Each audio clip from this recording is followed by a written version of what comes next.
vous connaissez sûrement ce chant qui était très populaire à l'époque et qui disait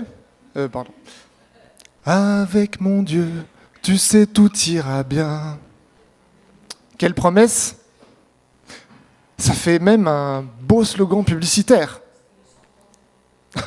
Numéro 130, on me dit. Un slogan. Comme si on voulait vendre notre foi. Mais avec un tel slogan, on pourrait peut-être nous attaquer de publicité mensongère. Alors, c'est pas complètement faux. D'une certaine manière, c'est vrai. Quand Jésus reviendra rétablir son règne, dans ce que l'Apocalypse appelle la Nouvelle Jérusalem, tout ira bien, en effet. Mais d'une part, ça ne concerne pas tout le monde, mais ceux qui entreront dans ce règne-là. Et d'autre part, ce n'est pas encore vrai pour notre vie ici-bas sur terre. Jésus ne nous a jamais dit qu'il allait nous donner une vie parfaite, sans épreuve, tout de suite sur cette vie que nous connaissons aujourd'hui. Et donc, si on vient à Dieu en pensant que tout ira bien, on risque d'être déçu. Et parfois, nous autres chrétiens, on peut avoir tendance à parler de notre foi autour de nous comme un produit qu'on veut vendre. Mais tu verras, avec Jésus, tout ira bien. Il faut se méfier des caricatures qu'on peut faire. Alors oui, il y a beaucoup de bienfaits quand on rencontre le Seigneur Jésus-Christ. Et je ne veux surtout pas nier ni minimiser les bienfaits de la vie chrétienne. Simplement, disons-nous bien que ce que nous pouvons vivre comme bienfait aujourd'hui, ce n'est qu'un avant-goût de la réelle perfection que nous irons dans l'éternité. Alors, le texte qu'on va voir aujourd'hui n'est pas très vendeur. On n'est pas dans le « avec Jésus, tout ira bien ». D'ailleurs, j'aurais peut-être pas choisi ce texte si ce n'était pas dans la série de prédications que nous avons décidé de faire avec les anciens. Actuellement, nous suivons une série sur la deuxième lettre de Paul à Timothée, donc un livre dans la Bible, et que nous avons intitulé « Fidèle à Dieu en toutes circonstances ». Et un des intérêts de faire des séries de prédications sur un livre biblique ou une portion entière des Écritures, c'est que ça nous oblige à passer par des textes qu'on n'aurait peut-être pas pensé apprendre, qu'on n'aurait peut-être pas choisi. Et à l'église d'Ozoir, avec les anciens, on a cette ambition de vouloir prêcher, comme on dit, tout le conseil de Dieu. On ne veut pas juste faire une sélection des passages ou des versets qui nous plaisent bien, mais on veut être le plus fidèle possible à ce que la parole de Dieu dit, et on veut se laisser enseigner par elle. Si on veut être solide dans la foi, il faut bien qu'on s'imprègne de toute la parole de Dieu. Si on se contente de manger du fast-food, notre corps ne va pas trop nous aimer. On a aussi besoin d'aliments plus variés, peut-être plus difficiles à mâcher, et il faut bien les digérer pour bien profiter de tous les nutriments. Et bien c'est pareil avec la parole de Dieu. Alors, comme on a pu l'entendre dans les 3 premières prédications de cette série, dans la lettre de Paul, la deuxième lettre de Paul à Timothée, Paul était en prison. C'était une des dernières lettres qu'il a écrites, et il sentait peut-être sa fin arriver. On peut se dire, c'est pas très joyeux comme contexte. Et dans cette lettre, il laisse en quelque sorte comme ses dernières consignes à Timothée, qui était un jeune pasteur d'une église à Éphèse, dans l'actuelle Turquie. Et c'est que la situation, elle n'était pas facile pour Paul, vu qu'il était en prison, mais de manière un peu plus générale, elle n'était pas facile pour les chrétiens. Et donc Paul voulait encourager Timothée, et donc derrière l'Église, à persévérer dans la foi, malgré les difficultés. Et aussi, il voulait les encourager à se défendre face à un autre danger. Des faux enseignants qui détournaient les chrétiens de la vérité de l'Évangile. Et donc même si les exhortations de ce texte s'adressaient à des chrétiens en particulier, dans un contexte particulier, on peut aussi prendre ces paroles pour nous. Et on verra qu'il y a des choses qui nous touchent aussi par rapport à ce que nous vivons, ce que nous connaissons autour de nous. Alors sans plus tarder, lisons ce texte. Et on est au chapitre 3 de la deuxième lettre de Paul à Timothée. Sache bien que dans la période finale de l'histoire, les temps seront difficiles. Les hommes seront égoïstes, avides d'argent, vantards et prétentieux. Ils parleront de Dieu d'une manière injurieuse et n'auront pas d'égard pour leurs parents. Ils seront ingrats, dépourvus de respect pour ce qui est sacré, sans cœur, sans pitié, calomniateurs, incapables de se maîtriser, cruels, ennemis du bien. Emportés par leur passion et enflés d'orgueil, ils seront prêts à toutes les trahisons. Ils aimeront le plaisir plutôt que Dieu. Certes, ils resteront attachés aux pratiques extérieures de la religion, mais en réalité, ils ne voudront rien savoir de ce qui en fait la force. Détourne-toi de ces gens-là. Certains d'entre eux s'introduisent dans les familles pour envoûter les femmes instables, au passé chargé et entraînées par toutes sortes de désirs.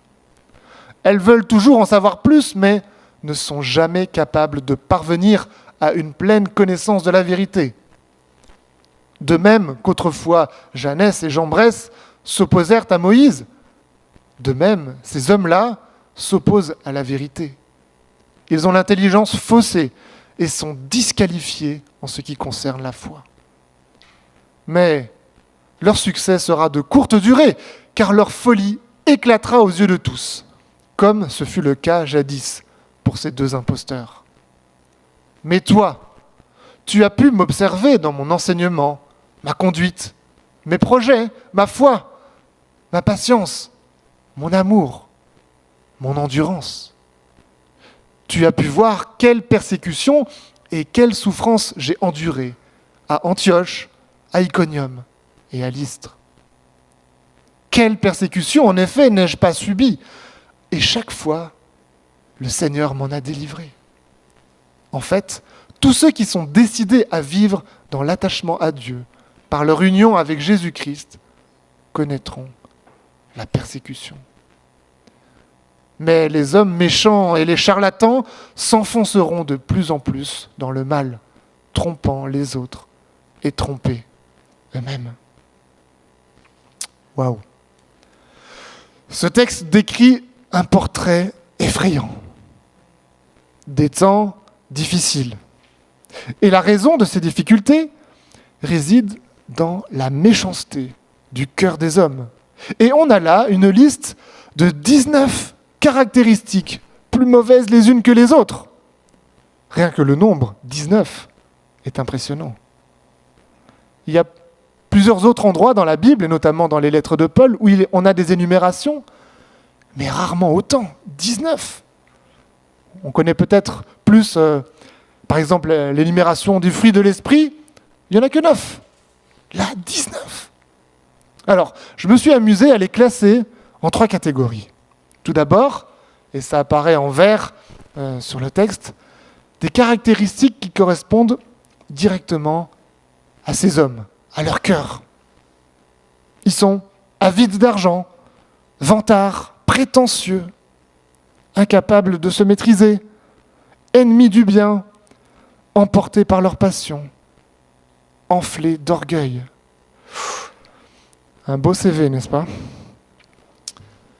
Ensuite, en bleu, j'ai regroupé des caractéristiques qui ont un rapport à la relation de ces hommes-là avec les autres autour d'eux. Ils sont égoïstes, sans égard pour leurs parents, ingrats, sans cœur, sans pitié, calomniateurs, c'est-à-dire qu'ils disent des choses fausses sur les autres. Et on sait qu'on peut vraiment faire du mal en calomniant. Ils sont cruels, prêts à toutes les trahisons. Le portrait de l'ami idéal, quoi. Et la troisième catégorie, en gris, alors ça se voit peut-être pas très bien, mais c'est des caractéristiques qui touchent à leur manière, à leur comportement vis-à-vis de Dieu. Ils sont blasphémateurs, c'est-à-dire qu'ils injurient Dieu, ils lui manquent de respect. Ils sont dépourvus de respect pour ce qui est sacré. Ils aiment le plaisir plutôt que Dieu. Ils sont attachés aux pratiques de la religion, mais en réalité, ils ne veulent rien savoir de ce qui en fait la force. Alors, peut-être que autour de nous, dans notre société, les gens seraient choqués par les deux premières catégories.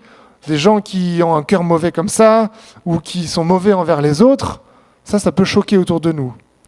Et peut-être que les gens sont moins choqués par cette troisième catégorie, des gens qui ont un mauvais comportement vis-à-vis de Dieu.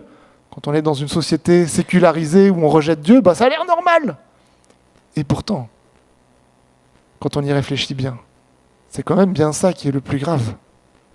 Et le tout est lié, en fait. Alors, ce qui peut être troublant pour nous, c'est que ces hommes mauvais, ils ont quand même un vernis, une apparence de religion, de piété. Et donc on peut se dire, c'est peut-être quand même des gens respectables. Mais dès qu'on gratte et qu'on voit ce qu'il y a derrière la façade, on voit qu'en fait, ce sont des gens qui sont ouvertement contre Dieu. Alors, j'aimerais revenir maintenant sur une petite précision sur le début de ce passage. Paul mentionne la période finale de l'histoire, ou dans d'autres traductions, on a les derniers jours. Spontanément, on pourrait croire qu'il s'agit d'une période dans le futur, voire lointaine. Mais pour Paul et les premiers chrétiens, ils vivaient déjà dans cette période finale de l'histoire. Paul décrivait des comportements auxquels ils devaient s'attendre dans leur réalité déjà. Et probablement que Paul et les chrétiens des premiers siècles s'attendaient à ce que Christ revienne très rapidement. Et ils seraient peut-être surpris qu'on soit là encore 2000 ans plus tard pour en parler. Et quand on lit cette liste des 19 vices, ces caractéristiques, on pourrait reconnaître pas mal de choses qu'on voit autour de nous, dans notre société, peut-être dans notre cœur.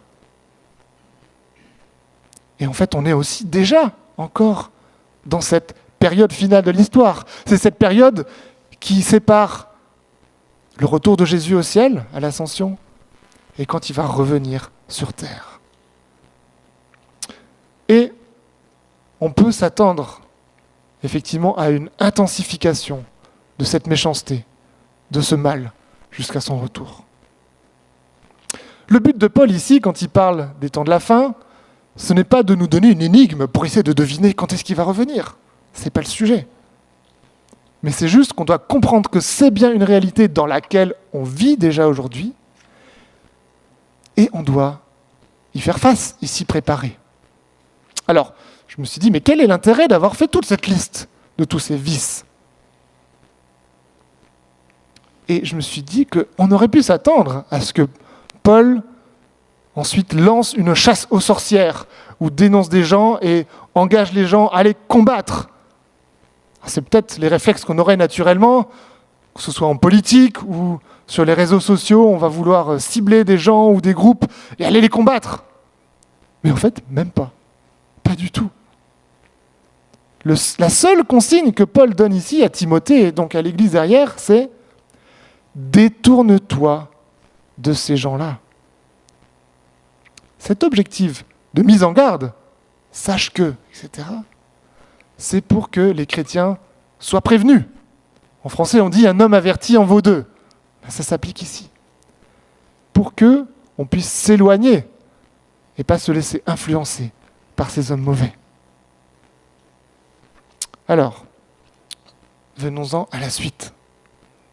On a vu à l'instant une description générale de la dépravation des hommes au temps de la fin, dans lesquels nous sommes déjà. Mais Paul vise ensuite une catégorie plus particulière d'hommes qui sèment le trouble parmi la communauté chrétienne. Des enseignants de mensonges. On va voir maintenant quelle est la clé de leur succès, mais aussi pourquoi ils sont condamnés à l'échec. Alors, vous avez peut-être déjà tous vu des documentaires animaliers, comme sur cette image, avec notamment des prédateurs qui chassent des troupeaux d'antilopes, de zèbres ou d'autres herbivores. Et je me suis dit, mais quelle est leur stratégie à ces félins, à ces prédateurs? Souvent, c'est d'être à l'affût, d'observer parmi le troupeau quels sont les éléments les plus faibles, les plus fragiles, les blessés, les jeunes, les plus âgés. Ensuite, attendre qu'ils se détachent un peu du groupe, les isoler, et après, c'est une proie facile. Et ici, on a l'impression que c'est la même stratégie qu'emploient ces faux enseignants. On nous dit qu'ils s'introduisent dans les familles pour envoûter les femmes instables au passé chargé et entraînées par toutes sortes de désirs. On nous décrit des personnes qui étaient plus faibles dans la société. Alors on sait que déjà les femmes avaient moins accès à l'éducation à l'époque, notamment à l'éducation religieuse, mais là on ne parle pas de toutes les femmes, mais juste de celles qui étaient fragiles, qui pouvaient être influencées plus facilement par ces gens-là. Alors, qu'est-ce que ça nous dit pour nous aujourd'hui? Le contexte a bien évolué depuis l'époque, et on ne pourrait pas dire que de telles mises en garde concernent moins les hommes que les femmes. Mais alors, qui sont parmi nous les personnes qui sont les plus vulnérables, les plus fragiles, les plus enclines à être influencées par de faux enseignants? Et je dirais que ce sont les personnes qui connaissent moins bien la parole de Dieu, qui sont moins fermement ancrées dans ce que la Bible dit vraiment. Alors, il paraît que quand on doit former des gens dans les banques ou dans les magasins à reconnaître des faux billets, il paraît que l'essentiel de la formation ne consiste pas à étudier les faux billets, mais apprendre à bien connaître les vrais billets. C'est ça qui marche. Et on peut faire un parallèle avec ça en disant que pour nous, si on veut reconnaître les faux enseignements, ça ne sert à rien qu'on passe notre temps à étudier en détail chacun des faux enseignements qui peut exister, parce que ce serait infini, mais il faut bien qu'on étudie le vrai, la parole de Dieu. Il est important, indispensable que nous nous nourrissions de cette parole pour nous familiariser avec la pensée de Dieu. Et c'est ainsi, naturellement, qu'on détectera les erreurs, les mensonges. Alors, qui sont ces faux enseignants qui s'introduisent dans les familles? Et est-ce qu'il y a encore des faux enseignants comme ça qui s'introduisent dans les familles? Alors, probablement que ça ne vous arrive pas souvent d'avoir des gens qui toquent à la porte pour vous apporter un faux enseignement. Alors, on a peut-être encore les témoins de Jéhovah qui font ça, mais aujourd'hui, ça reste quand même d'actualité d'avoir des faux enseignants qui entrent dans nos maisons pour nous perturber. Avec, j'allais dire, les merveilles technologiques d'Internet, c'est super facile d'entrer chez les gens. Et avec Internet, il y a du bon, mais il y a du mauvais aussi. Et donc, on ne va pas tout rejeter ensemble. Nous-mêmes, on a notre site de l'Église sur Internet, mais méfions-nous, parce qu'on peut avoir accès à toutes sortes d'enseignements, dont des mauvais, dont des faux.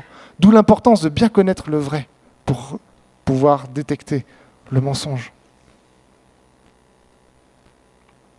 Et parmi les faux enseignements les plus répandus, on en a qui vont nier ou minimiser l'existence de Dieu, sa grandeur ou ses caractéristiques.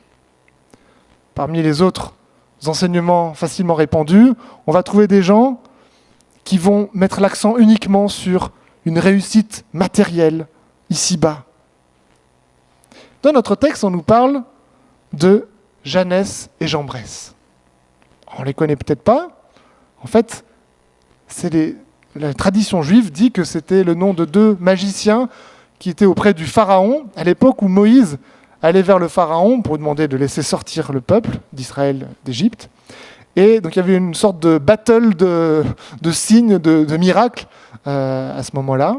Donc Moïse et Aaron avaient fait des signes Et ensuite, ces magiciens-là disaient nous aussi on peut faire ça, nous aussi on transforme un bâton en serpent, etc. Mais très vite, on a vu qu'il y avait une différence. C'est que la puissance de Dieu n'avait rien à voir avec celle des magiciens de l'époque. Et donc ces Jeannès et Jean Bresse étaient des magiciens, ils impressionnaient. Ils arrivaient à faire des choses que tout le monde ne peut pas faire. Mais c'était des trompeurs. Des imposteurs, comme dit notre texte. Des Jeannès et des Jean Bresse, il peut y en avoir encore autour de nous aujourd'hui. Des gens qui impressionnent par leur qualité, par leurs dons, peut-être qu'ils font des gestes incroyables, peut-être même parfois des guérisons. Il y a des guérisseurs de toutes sortes. Mais ça ne veut pas dire que c'est Dieu qui est derrière eux. Faisons attention. Et regardons vraiment à ce qui est essentiel, à la parole de Dieu. Alors, j'aimerais vous proposer 4 domaines de l'enseignement qui sont vraiment essentiels dans la Bible, sur lesquels il faut vraiment qu'on soit super solide, super ancré pour ne pas être ébranlé. En gros, c'est notre remède pour tenir face aux enseignements de mensonges. Le premier domaine concerne tout simplement qui est Dieu, son existence, mais aussi ses attributs, sa grandeur, sa toute-puissance, sa justice, sa sainteté, sa bienveillance, son amour, et j'en passe. Si un enseignant commence à remettre en doute ou à déformer l'une de ces choses-là, et d'avoir une alarme qui se met dans notre tête, ça, c'est un enseignement de mensonge. Deuxième chose super importante, c'est ce que dit la Bible de notre état de pécheur. On est rebelle contre Dieu, tous autant que nous sommes. Il n'y a pas de place pour le mythe du bon sauvage, ou du bon pas sauvage aujourd'hui. Non, il faut le reconnaître. On est fondamentalement mauvais. Depuis la chute, dans la Genèse, l'homme est mauvais, il est irrécupérable par lui-même en tout cas. Le seul qui peut nous récupérer, ça va être notre point suivant, c'est Jésus-Christ. Là aussi, il faut qu'on soit calé au point sur qui est Jésus-Christ. Jésus-Christ n'était pas juste un bon enseignant qui a influencé beaucoup de gens jusqu'à aujourd'hui encore. Mais Jésus-Christ, c'était Dieu lui-même incarné dans un homme. Et non seulement on a besoin de savoir qui il était, mais ce qu'il a fait, parce que c'était déterminant. Jésus-Christ, tout parfait qu'il était et qu'il est resté, a subi une peine de mort. Elle était injuste, parce que lui ne la méritait pas. Mais il l'a subie à notre place. Il est mort à la croix, ce qui était non seulement une horrible souffrance, mais aussi humiliant. Et la bonne nouvelle, c'est qu'il a vaincu la mort 3 jours plus tard. Et ça, c'est au cœur de l'évangile aussi. Si quelqu'un commence à nier ou à minimiser ou à déformer cela, là aussi, l'alarme se met dans notre tête. 4e et dernier point important sur lequel je veux attirer notre attention, où il faut qu'on soit vigilant, c'est l'importance de la vie éternelle. Le message de l'évangile ne s'arrête pas à notre vie sur terre. Il inclut la résurrection des chrétiens pour entrer dans cette vie éternelle. Une vie qui, là, sera vraiment parfaite, non entachée par le mal et la souffrance. Et si on entend un enseignement aujourd'hui qui ne parle pas trop de cette vie après la mort et qui réduit tout à notre vie sur terre, là aussi, ça doit nous alarmer. Parce que parfois, la frontière entre un message chrétien, biblique, et un message de développement personnel peut être assez floue. Et faisons la distinction entre, justement, le développement personnel et le véritable évangile. Certes, notre vie a son importance, mais ce qui est encore plus important, c'est l'éternité qui est devant nous. Alors, face à tous les mensonges des faux enseignants, on pourrait s'inquiéter. Parce que c'est grave, hein, les gens qui sont détournés de la vérité, les conséquences sont terribles. Mais notre texte nous donne quand même une raison d'espérer. Le mensonge ce n'est pas un fondement solide. Et j'apprécie que Nathalie ait parlé beaucoup du rocher et des fondations ce matin, parce que c'est ça. Le mensonge, c'est comme du sable. Et donc si on construit une maison sur du sable, tôt ou tard, ça va s'effondrer par lui-même. Et du coup, j'ai compris pourquoi Paul n'avait même pas besoin de dire « combattez ces faux enseignants comme ceci, comme cela ». En fait, ils vont s'effondrer par eux-mêmes, parce que leurs fondations ne sont pas solides. Et c'est pour ça qu'on peut lire au verset 9 que le succès de ces gens sera de courte durée. Leur folie éclatera aux yeux de tous. Ça va se dégonfler tout seul. Vu que leur intelligence est faussée et qu'ils se sont disqualifiés en ce qui concerne la foi. C'est encourageant de dire, ça ne dépend pas de ma force à réussir à détruire, à démontrer, à démonter. Non, ça va s'écrouler tout seul comme un château de cartes. C'est juste que d'ici là, c'est désagréable et ça peut être frustrant de voir de faux enseignements prospérer. J'arrive à la troisième partie. À l'inverse de ces enseignants de mensonges, l'apôtre Paul donne un modèle complètement différent. Ce modèle de vie chrétienne, et c'est le modèle de sa propre vie, il est marqué par un enseignement, une conduite, ou on pourrait dire une discipline de vie, des projets. La foi, en Jésus-Christ évidemment, la patience, l'amour. Donc Paul manifestait toutes ces choses-là. Ça tranche avec nos 19 caractéristiques du début. Mais il y a aussi une dimension importante de la vie chrétienne, c'est l'endurance dans les persécutions et les souffrances. Et oui, c'est la partie moins vendeuse de la vie chrétienne. Et Paul a été particulièrement bien servi en termes de persécution et de souffrance. Dans le texte qu'il écrivait alors qu'il était d'ailleurs en prison, il évoque des sévices qu'il a subis, notamment dans 3 villes, mais ailleurs dans les Écritures, notamment dans sa première lettre aux Corinthiens, il fait une liste un peu plus longue, avec une sorte de florilège des pires persécutions qu'il a subies. Et quand on voit ça, on dit « Waouh, j'aimerais pas être l'apôtre Paul. Heureusement que je ne le suis pas. Mes parents sont contentés de me donner son prénom, ça me suffit. » Ça ne rigolait pas. Et quand on lit ce texte, ce passage, ce qui peut nous impressionner, c'est ces derniers versets. C'est que tous ceux qui sont décidés à vivre dans l'attachement à Dieu par leur union avec Jésus-Christ connaîtront la persécution. On aimerait bien zapper ce verset.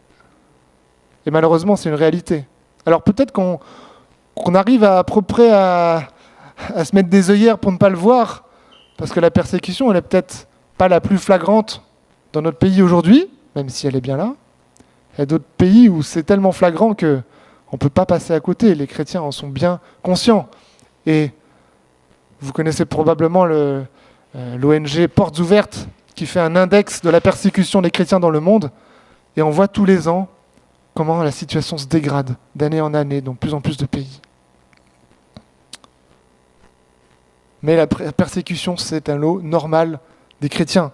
Alors pourquoi on dit ça? C'est pas juste pour être rabat-joie. C'est pour ne pas être surpris quand elle arrive, quand elle est là. On n'est pas perturbé. On sait que ça fait partie de la vie chrétienne.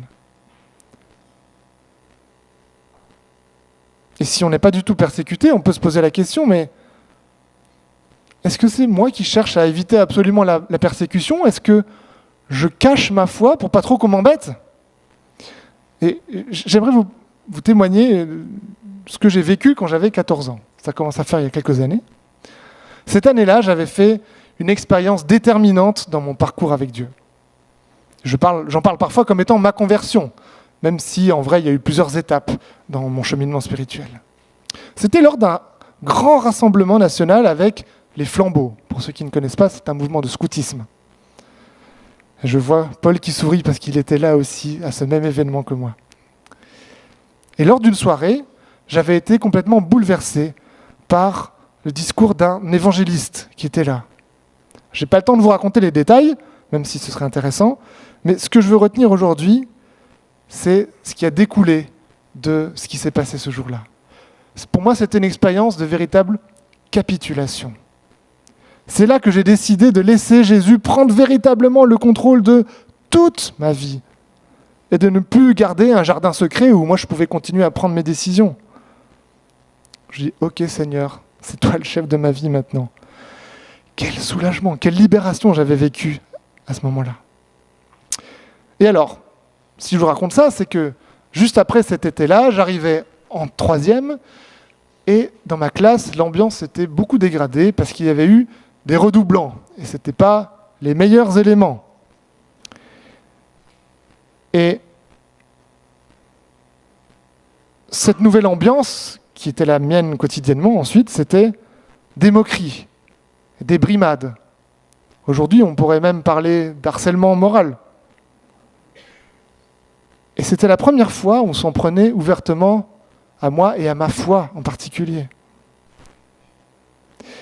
Et ce qui était nouveau, non seulement c'était la première fois, mais c'est aussi que j'étais surpris de voir que j'osais assumer ma foi, j'osais assumer ces décisions que j'avais prises fermement pendant cet été qui avait précédé. Et non seulement j'osais assumer, mais même j'étais fier de subir ces pressions. Je me disais, mais c'était une forme de persécution à petite échelle. Je me dis, c'est comme si j'étais reconnu digne de subir les pressions comme mon maître. C'était comme si, c'est comme ça que je le comprenais, le diable avait compris qu'il m'avait perdu et qu'il essayait désespérément de se venger ou de me ramener à lui. Et peut-être que si vous vous êtes converti récemment ou baptisé récemment, vous savez que le diable essaie de nous embêter, en particulier à cette période-là. Mais j'avais compris qu'à ce moment-là, je n'avais plus les fesses entre deux chaises. Le collège la semaine, l'église le week-end, ma vie était claire. J'avais pris position. Mes amis, soyons conscients que la persécution n'est pas quelque chose de surprenant quand on est chrétien.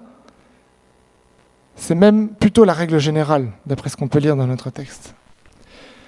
Mais on peut lire qu'il y a quand même une bonne nouvelle. C'est que Dieu délivre ses enfants. Paul dit que dans chacune de ces persécutions, le Seigneur l'en a délivré. Alors cette délivrance, c'est pas seulement qu'il est encore en vie et c'est pour ça qu'il peut en parler et l'écrire. La délivrance, c'est aussi Dieu qui lui a donné la force de tenir fermement jusqu'au bout, de ne pas craquer, de ne pas lâcher la foi.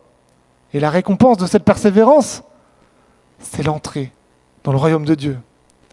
Et c'est ce qu'il écrit à la fin de cette deuxième lettre à Timothée, et on va lire les versets 17 et 18. « C'est le Seigneur qui m'a soutenu et fortifié, afin que, par mon intermédiaire, le message soit pleinement proclamé et entendu de toutes les nations. » Donc Paul avait pu aller jusqu'au bout dans son ministère. Et c'est ainsi que j'ai été délivré de la gueule du lion. Donc Nathalie a parlé des Romains tout à l'heure, mais les Romains étaient aussi connus pour lâcher les chrétiens en pâture aux lions dans les arènes. C'était terrible. Donc Paul avait pu échapper à ça, en tout cas au moment où il a écrit. « Le Seigneur me délivrera de toute œuvre mauvaise et me sauvera, pour me faire entrer dans son royaume céleste. À lui soit la gloire au siècle des siècles. Amen. » Et ça, c'est la véritable délivrance ultime. Ça, c'est l'espérance de chaque chrétien et qui peut vraiment nous aider à tenir bon, tenir ferme face à la persécution, parce qu'on a ça en vue. On va conclure, les amis. Le monde dans lequel nous vivons est mauvais. Les hommes qui nous entourent sont mauvais et le mensonge est partout. La Bible ne nous le cache pas, hein. Elle ne nous décrit pas juste un monde de bisounours. Elle est bien ancrée dans la réalité. Elle ne nous vend pas du rêve, en tout cas pas une vie meilleure tout de suite, ici-bas. Elle en est d'autant plus crédible et pertinente pour nous aujourd'hui.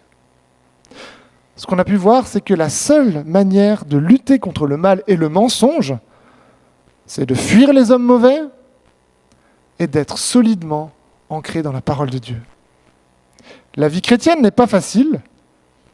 Elle est certes meilleure dans le sens où elle répond au projet de Dieu et qu'on a des bienfaits dès aujourd'hui, mais surtout, elle débouchera sur un bonheur parfait pour l'éternité, dans la présence de Dieu. Aujourd'hui, elle nous expose à des souffrances. Donc, ne soyons pas surpris, mais sachons qu'il y a de l'espoir. Dieu délivre ceux qui veulent rester avec lui. C'est lui qui donne la force et la persévérance. Si on essaie de se projeter dans des situations de persécution extrême, on peut tout de suite dire « mais moi je suis incapable de résister à ça ». C'est Dieu qui donne cette force-là. Et c'est lui qui nous permettra de mener la course jusqu'au bout et d'entrer dans son repos céleste. Je vous invite à vous lever et on va terminer dans la prière.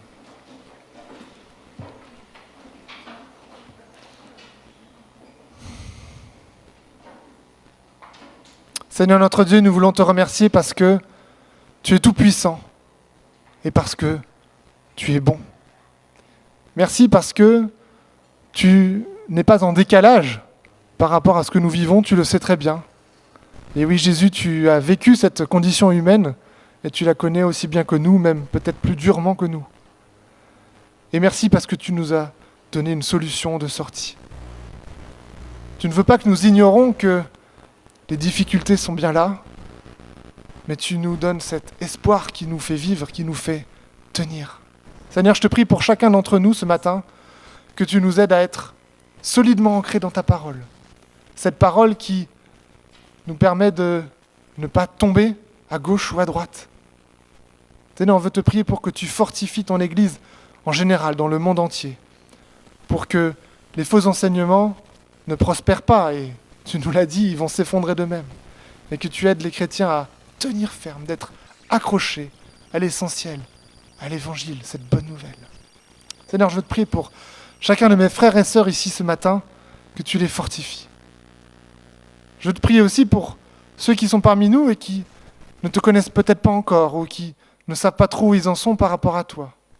Seigneur, on veut te prier pour qu'ils puissent ressentir ton appel à capituler devant toi, à te laisser diriger leur vie et à ressentir ce bonheur, cette paix, en étant confiant que, malgré les épreuves que de telles décisions peuvent entraîner, ils pourront toujours compter sur toi. Et que, pour l'éternité, ils pourront aussi vivre cette réalité que, avec mon Dieu, tout ira bien. Amen.